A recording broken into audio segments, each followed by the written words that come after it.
Hello, beautiful people. I'm not sure who needs to hear this, but someone sure does. Mutated dungeons have been so scary recently, and I'm not talking about M2s and M3s. M1s have been so spicy to the point where people were jokingly saying it's harder to finish an M1 glacial tarn than a Gorgon raid. And they're not wrong. You know what they say, there's at least a little truth in every joke. There's just some things that you do and don't do, and I've been taking notes as I run random mutations. Here's a list of things of what to do and what not to do in expeditions, so whenever you're ready, sit back, grab a snack, and enjoy. If you're a bow user, listen up. Sorry, that was a little toxic. Let's just say I've noticed a trend. So the meta in expeditions is to do as big of a pull as the team can handle without dying. I mean, that makes sense, right? The tank should lead the way, grabbing the mobs in their path, and everyone else should follow behind, just running. When the tank gets to where they're going, they're supposed to taunt the mobs. You're supposed to wait until you see the tank taunt to start attacking and to drop heals so that everything can group up nicely. If you don't see the taunt animation, you should assume that once the tank stops running, they taunt, so you should be good to fire away after like 2 seconds. You can also look at the NPC's buff and debuff bar above their head. If it has a black icon with 3 white lightning bolts, that means it's taunted. If you go back to where we were just fighting here a few seconds ago, you'll be able to see the icons, or just wait and you'll see them throughout the video. So what I've noticed is an alarming number of people shoot at enemies from a million miles away before the tank even has a chance to get close to them. Then things get chaotic and spiral out of control, and your poor healer ends up dead. So, bow users, I mean everyone, let the tank do their job, please. And while we're on this subject, I also should say don't expect your tank to run around and chase down mobs that you aggro. A general rule of thumb is that if you pull it, you tank it, or you can take it to the tank to pull off for you. All you have to do is run by the tank and they should be able to grab it. And whatever you do, don't get mad at the tank or healer because you pulled something and died. That's just not cool. And if you think I'm exaggerating, pay attention to the next part of the video. You're going to see a shot come from behind me. That's from a bow user in the back, aggroing a gorilla who then kills him. Alrighty then, now let's talk about builds and expeditions. Guys, just because you can do something doesn't mean that you should. So yes, you can queue up as DPS with a life staff and a flail, but please, for the love of Isabella, stop doing that. And yes, that's a thing that I've actually seen. When you queue mutations with bad builds, you make everything harder for your team. I mean, think about it. When you go to PvP, you change your attributes so that you don't die. You put on your best gear and you buff up. You should be doing all of that for expeditions. I mean, that's why we have gear sets. A bow and a musket might be great in PvP, but it's absolute dog water in expeditions where melee is king. Now, no, I'm not saying you can't play with a dex weapon if that's truly what brings you joy. I'm just saying that your blunderbussy isn't helping as much as a rapier. Expeditions are fun, but they're only fun when the team isn't struggling. And if you're like, okay, then what do I bring? Let me just give you a few build ideas. A very classic sword and shield warhammer for tank, life staff void gauntlet for healer. As far as DPS goes, you might want to consider a rapier, great axe, great sword, hatchet, even sword and shield. Basically any melee weapon except for the flail. Sorry, flail users. So the thing is, melee is just really good for AoE DPS, and you're gonna want a lot of that for a smooth expedition where the meta strategies are to do big pulls. And of course, these are just examples. Ultimately, you have to have fun with it, but within reason, please. Queuing as DPS with a life staff should literally be illegal. Bringing a musket to an expedition should be punishable by up to 5 years trapped in Isabella's dog cage. I think you get the idea. Melee is king for DPS and expeditions, so consider dusting off the old greatsword and leave the dex weapons at home.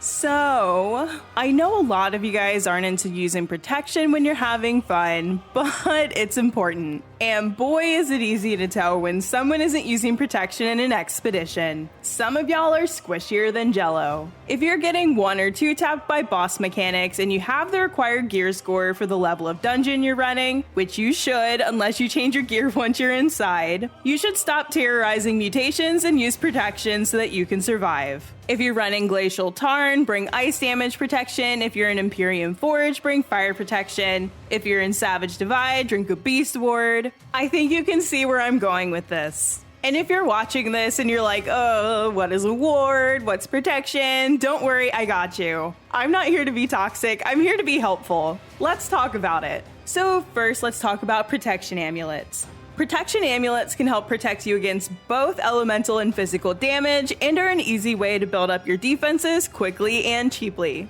Well, it could be cheaply. You can farm protection amulets if you don't care about having bis perks, or you could buy them on the auction house or craft them with bis perks, but obviously that's going to be a little more expensive. If you're farming and crafting, life ring amulets make great protection amulets. And of course, you're able to find some protection amulets while you're running expeditions. You can, for example, farm an ice amulet called Heart of Cold from Glacial Tarn. Now, amulets are not the only way to protect yourself. You can also put gems in your armor and jewelry slots for elemental and physical protection. If you hover over the gems, they're going to tell you what they protect against. Amber for nature, aquamarines for ice, and so on. You can also just run opals for some good protection against all elements and not worry about switching gems. And to break it down even more, elemental damage are things like fire, nature, ice, void.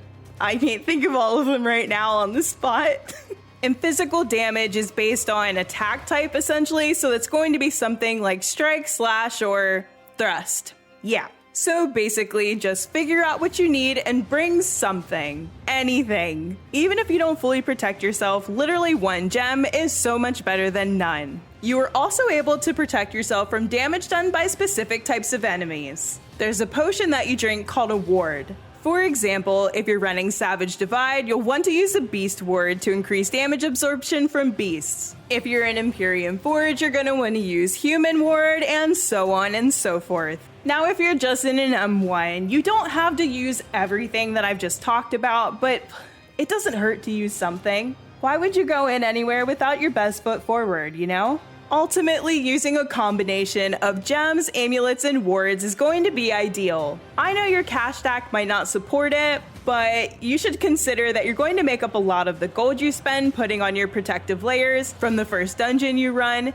especially if it's a random queue and you get the delicious 1,000 gold from the cache. So yeah, a lot of people are going to tell you you don't have to do any of this for an M1, and yeah, you might not need to, but there's literally no harm in protecting yourself. There's only benefits. So stop raw dogging expeditions and throw on some gems.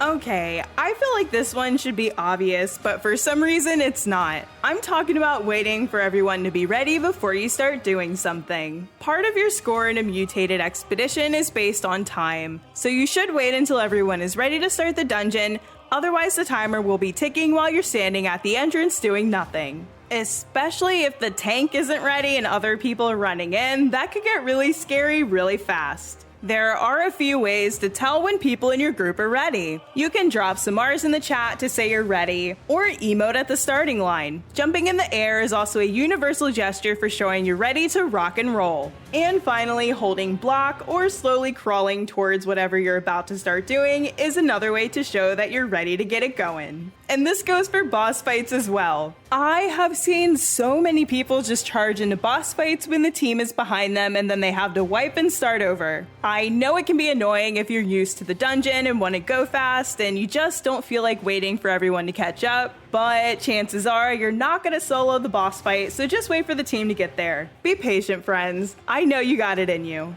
And along that same kind of line, I feel like I should mention positioning. I really don't feel like I should have to say this, but you shouldn't start until you see everyone physically standing inside of the boss fight area. I've seen people standing close to it, but outside of where the barrier spawns, and they're getting trapped outside of the fight. Just take a step inside so you don't get stuck outside of the fight. It's better to be in the fight with something you want to change than outside of the fight doing nothing.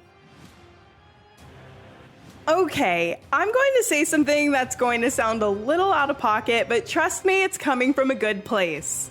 Some of y'all have never used your dodge key before, and it shows. I know that's a little toxic. I'm sorry I had to say it. I've seen a scary number of players just standing in mechanics over and over again, not even attempting to move out of the way once or dodge. So the thing is, in expeditions, most mechanics that can one-shot you or two-tap you are highly telegraphed, so you know that they're coming. It is not a surprise. This means that you'll have plenty of time to move out of the way before you get hit. Some of the mechanics you can simply run from, and others you do need to actually dodge. Now here's the thing, your healer is going to have to prioritize the tank, so if you're DPS, you need to try and avoid as much damage as you can. And while we're on the subject, please don't yell at your healers because you won't dodge mechanics. There's not much a healer can do if you're just trying to face tank all of the damage. Now again, I'm not being toxic. The first few times that you run an expedition, you're not going to be used to the mechanics, and of course you're going to get hit.